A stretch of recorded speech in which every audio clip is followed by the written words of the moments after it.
দেশের এক ছোট্ট গ্রামে ছিল এক বিশাল বড় দৈত্য। তার নাম ছিল বোখারু।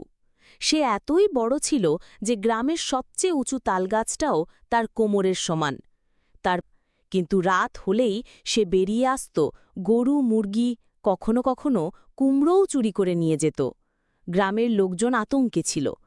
এক কিশোর, নাম তার রাফি, বয়স মাত্র ১৩, কিন্তু সে ছিল খুব সাহসী আর বুদ্ধিমান। রাফি ঠিক করল সেই দৈত্যকে থামাবে।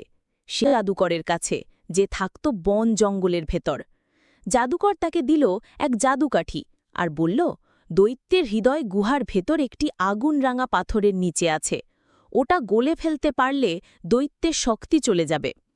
রাফি রাতের অন্ধকারে গুহায় ঢুকল। দৈত্য তখন ঘুমাচ্ছে।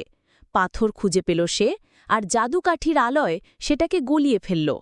হঠাৎ দৈত্য চেঁচিয়ে উঠল, কে আমার হৃদয় নষ্ট করছ? কিন্তু ঋষিরা দেখে অবাক। দৈত্য আর নেই। সবাই রাফিকে বুকে জড়িয়ে ধরল।